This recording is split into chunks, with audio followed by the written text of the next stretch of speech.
Ya, Elis dan juga Sakti, setelah cukup lama dari proses yang dilakukan oleh pihak polisi melakukan negosiasi dan pada akhirnya ketiga orang sandera yang berada di Jalan Bukit Hijau 9 ini berhasil diselamatkan oleh pihak polisian. Ini dibantu oleh tim gegana yang berjumlah 2 unit dengan total 25 personel yang dikerahkan, yang dimana juga dilengkapi dengan alat bersenjata. Ini guna-guna mengantisipasi jika seandainya si pelaku ataupun si penyandera ini melakukan tindakan yang tidak diinginkan, karena perlu diketahui juga bahwa si pelaku atau si penyandera ini juga dilengkapi oleh alat bersenjata.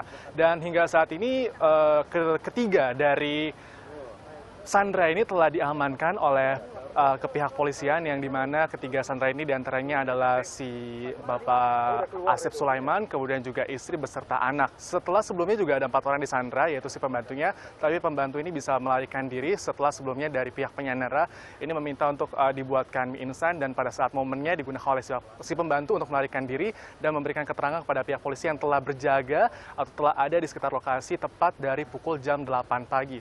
Dan perlu diketahui juga bahwa kondisi seperti ini atau penyanderaan atau istilahnya perampokan yang terjadi di rumah dari Asep Sulaiman ini terjadi tepat pukul 6 pagi.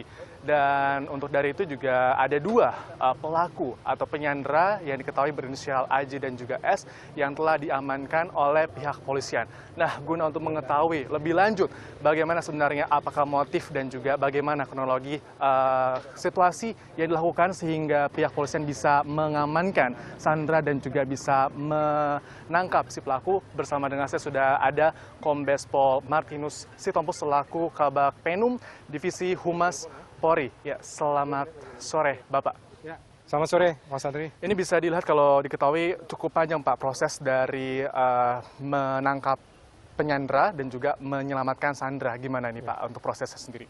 Ya, memang yang kita utamakan kan dalam hal ini kita bernegosiasi ya, supaya kita mengarahkan si korban bisa selamat, kemudian pelaku juga tidak menjadi bagian dari tindakan aparat ya, dalam arti pembebasan sandera ini menjadi situasi yang tidak menyenangkan bagi semua pihak, menimbulkan korban, sehingga kita hampir 3 jam itu melakukan upaya-upaya public address, kita melakukan upaya-upaya untuk meminta yang bersangkutan menyerah diri.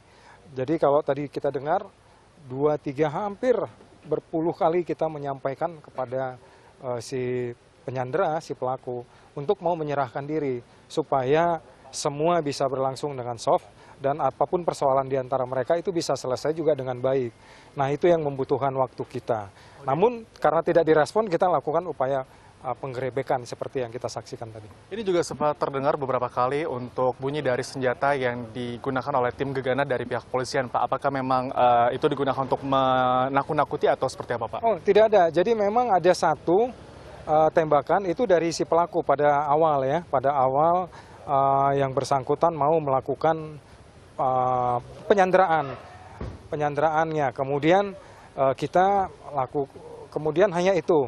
Dan terus pada saat kita melakukan penggerebekan tidak ada ya sama sekali, karena tidak ada terjadi kontak apapun.